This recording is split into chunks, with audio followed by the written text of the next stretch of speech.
Hello मेरे प्यारे बच्चों, कैसे हैं आप लोग। उम्मीद है आप लोग अच्छे होंगे। तो कक्षा 8वीं का अर्धवार्षिक का 25-26 का विषय हिंदी का पेपर लेकर आ चुके हैं आप लोगों के लिए। तो आज का पेपर हम सारा हल करके बताने वाले हैं और हमारा ये पेपर काफ़ी इम्पोर्टेंट है, आप पढ़ के जरूर जाइएगा, इसी में से क्वेश्चन फंसने वाले हैं।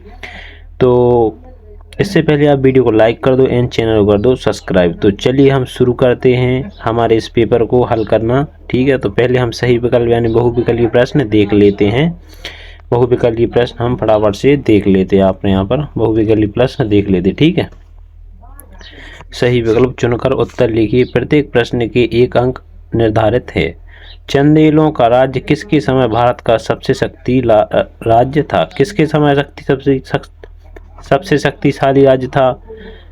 परमारदेव के, राजा गंध के, या त्रिलोक्यस्य वर्णम के, या जयशक्ति के। तो इसका राइट आंसर हो जाएगा राजा गंध के समय पर चंदेल वंश का राज सबसे शक्तिशाली था। ठीक है, ICS की परीक्षण में बैठने वाले व्यक्ति इनमें से कौन थे। तो कौन थे इनमें से देख लेते हैं फटाफट से कि जो बैठक में बैठने वाले व्यक्ति इनमें से कौन थे। तो महात्मा गांधी, सुभाष चंद्र बोस, जवाहरलाल नेहरू, भगत सिंह। तो कौन थे, इसका आंसर हो जाएगा सुभाष चंद्र बोस। तो ठीक है, सुभाष चंद्र बोस। ठीक है, तो चौटसी योगिनी मंदिर कहाँ है। योगिनी मंदिर कहाँ है मदन महल में, त्रिपुरी में, या भेड़ाघाट, या तिलवारी में। ठीक है, तो इसका आंसर हो जाएगा भेड़ाघाट में। ठीक है, कहाँ पर है, भेड़ाघाट में। ठीक है, अभी नेक्स्ट देख लेते हैं। धन का स्वभाव कैसा होता है। धान का स्वभाव कैसा होता है। चंचल, शांत, अचंचल, स्थिर। कैसा होता है, तो होता है चंचल। ठीक है, कैसा होता है, चंचल। का चंचल हो जाएगा। हे भगवान वाक्य में कौन सा विराम चिन्ह है। हे भगवान वाक्य में कौन सा विराम चिन्ह है। प्रश्नवाचक, पूर्ण विराम, योजक विराम, युग्म चिन्ह, या विषमबोधक। ठीक है, तो इसका लास्ट हो जाएगा विषमबोधक। ठीक है, अभी नेक्स्ट चलते हैं, अपन देख लेते हैं रिक्त स्थान। नीचे दिए गए रिक्त स्थानों की पूर्ति कीजिए। प्रत्येक प्रश्न के एक अंक निर्धारित है। गुप्त वंश का राज्यकाल भारतीय इतिहास में खालिस्तान के नाम से जाना जाता है। किसके नाम से जाना जाता है। गुप्त काल का किसके नाम से, स्वर्ण युग। किसके नाम से, स्वर्ण युग के नाम से जाना जाता है। किसके नाम से, स्वर्ण युग के नाम से जाना जाता है। ठीक है, नेक्स्ट देख लेते हैं। पक्षी शब्द का तत्पुरुष रूप क्या है। तत्सम रूप क्या है। पक्षी शब्द का तत्सम रूप क्या है। ठीक है, पक्षी शब्द का तत्सम रूप क्या है।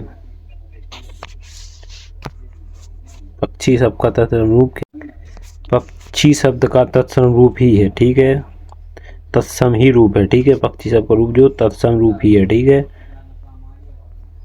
ठीक है, रूप ही है। ठीक है, नेक्स्ट क्या है। भट्ट शब्द का अर्थ क्या होता है। भट्ट शब्द का अर्थ क्या होता है।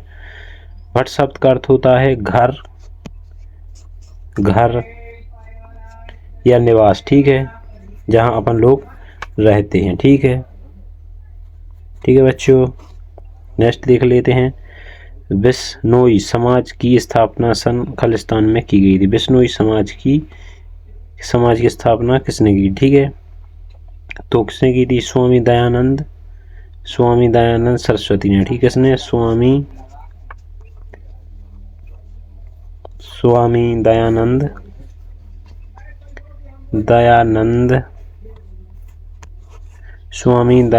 सरस्वती, उन्होंने सरस्वती। ठीक है, स्वामी दयानंद सरस्वती ने की थी। ईमानदारी शब्द का विलोम शब्द क्या है। ईमानदारी शब्द का विलोम शब्द है बेईमान। ठीक है, क्या है, बेईमान। क्या है, बेईमान। ठीक है, बेईमान। ठीक है, क्या है, बेईमान। अभी नेक्स्ट चलते हैं, लघु उत्तरीय प्रश्न देख लेते हैं। क्या है लघु उत्तरीय प्रश्न अपने यहाँ पर। चंद्रगुप्त द्वितीय कौन सी उपाधि मिली। चंद्रगुप्त द्वितीय को कौन सी उपाधि मिली। चंद्रगुप्त द्वितीय को कौन सी उपाधि मिली थी। इनको मिली थी शहर-ए-हिंदुस्तान। शहर-ए-हिंदुस्तान। गुलज़ार साहब को उपाधि मिली थी शहर-ए-हिंदुस्तान। ठीक है, ठीक है, हरिश्चंद्र नाटक को देखकर मोहन को किस बात का प्रेरणा मिली? हरिश्चंद्र नाटक को देखकर मोहन को किस बात की प्रेरणा मिली? किस बात की प्रेरणा मिली थी? जो हरिश्चंद्र नाटक तो मोहन देखता था, उसको किस चीज की मिली थी? कवि बनने की। किसकी? कवि बनने की प्रेरणा मिली थी। किसकी? कवि बनने की प्रेरणा। 9 भाई से कवि का क्या आशा है? 9 भाई से कवि का क्या आशा है? 9 भाई से कवि का आशा का पेड़ों से प्रेम और पर्यावरण संरक्षण रखना। ठीक है, पेड़ों से प्रेम करना और पर्यावरण को संरक्षण रखना। ठीक है। कुमार गंधर्व का वास्तविक नाम क्या है? कुमार गंधर्व का नाम है शिवपूर्ण पाटिल। शिवपूर्ण पाटिल क्या है? लिख के बता देते आपको। शिव पूजन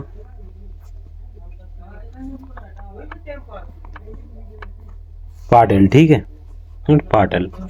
अभी नेक्स्ट देख लेते हैं। पटना शहर का पूरा नाम क्या है? पटना शहर का पूरा नाम है पाटलिपुत्र। ठीक, क्या है? पाटलिपुत्र। स्वतंत्रता शब्द की सही वर्तनी लिखिए। स्वतंत्रता शब्द की सही वर्तनी लिखिए। ठीक है, स्वतंत्रता शब्द की सही वर्तनी क्या हो जाएगी? स्वतंत्रता शब्द की सही वर्तनी हो जाएगी स्वतंत्रता। ठीक है, स्वतंत्रता। ओके, अब लघु उत्तरीय प्रश्न देख लेते हैं। अफ्रीका में गांधी जी को किन किन अपमानजनक घटनाओं का सामना करना पड़ा भैया? गांधी जी को अफ्रीका में कौन कौन सी घटनाओं का सामना करना पड़ा था? तो इसमें बताते हैं। काले युग के बारे में रक्तपात देखकर वह बहुत दुखी हुए और हिंसा छोड़कर बौद्ध धर्म अपना लिया। ठीक है, जो वहाँ पर रक्तपात उन्होंने देखा तो उन्होंने हिंसा छोड़ दी और बौद्ध धर्म को अपना लिया था। ठीक है, नेक्स्ट क्या है? रैदास की भक्ति किस भाव की थी? उदाहरण देख समझाएं। कवि रैदास एक कवि का विश्व है जिसे सत्य, प्रेम और सौंदर्य कभी नष्ट नहीं होगा। उदाहरण सत्य कभी हारता नहीं। ठीक है, उनकी सत्य दास भाव की भक्ति थी, सत्य कभी हारता नहीं। ठीक है, नेक्स्ट क्या है? श्रीधर की कौन सी काव्य पंक्ति नर्मदा के दूध धारा पर सटीक बैठती है? श्रीधर की कौन सी पंक्ति नर्मदा पर सटीक बैठती है? कश्मीर की गुलमार्ग घाटी। ठीक है, क्या बैठती है? उसका क्या आंसर है? कश्मीर की गुलघाटी, जो कि श्रीनगर की कौन नर्मदा पंक्ति दूध धारा पर सटीक बैठती है। ठीक है। मध्य प्रदेश का वन विभाग प्रतिवर्ष किस क्षेत्र को पुरस्कार देता है? ठीक, किस चीज को देता है भैया? बाल और चप्पा की कहानी के लेख की पुस्तक को सम्मानित किया गया था। ठीक है, किसको देता है? ठीक है, किसको वन पर किसको देता है? कश्मीर और गुलाटी घाटी को। ठीक है। अपने प्रधान अध्यक्ष को स्थानांतरण प्रमाण पत्र हेतु प्राचार्य आवेदन जो अपने प्रधान हैं अध्यापक को स्थानांतरण प्रमाण पत्र की एक एप्लीकेशन लिखनी है। ठीक है। कुछ मुहावरे हैं, निम्नलिखित मुहावरों का अर्थ लिखकर वाक्य प्रयोग करिए। मुहावरे दिए हैं, मुहावरे कैसे? मुहावरे को दिए, मुहावरे को सुलझाना है। जैसे कि पहाड़ टूट जाना। पहाड़ टूट जाना का आंसर क्या है? यह समाचार सुनकर वह ऐसा रोया जैसे कि उसके ऊपर पहाड़ टूट गया। कोई भी अचानक चीज आ जाना जिससे कि आदमी रो पड़ना अचानक, तो उसे कहते हैं पहाड़ टूटना। टस से मस ना होना, यानी एक जगह से नहीं हिलना, जहाँ बैठे वहीं हिल रहना। ठीक है। दांतों तले दांतों चने चबाना। ठीक है, दांतों चने चबाने का उसकी बुद्धिमत देखकर सबके दांतों तले उंगली दब गई, यानी उसने किसी ने कारनामा कर दिया, उसे देखकर सब अपने दांत उंगली दब गई।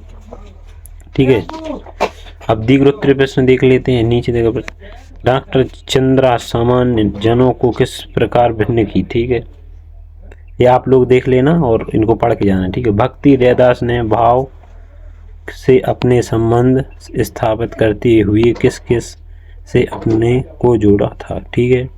निम्नलिखित अपने गद्यांश को पढ़ें, नीचे दिए गए प्रश्न उनके उत्तर थे। अब गद्यांश दिया है, इस गद्यांश को आपको सुलझाना है। जिसमें प्रश्न ये गुरु जी की आज्ञा मानने का संदेश कहाँ मिलता है?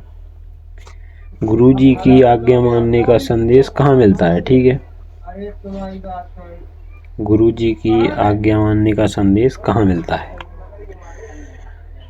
विद्यालय पक्ट का निस्वार्थ शब्द का संबंध संधि विच्छेद कीजिए। विद्यालय किसकी पौधशाला है?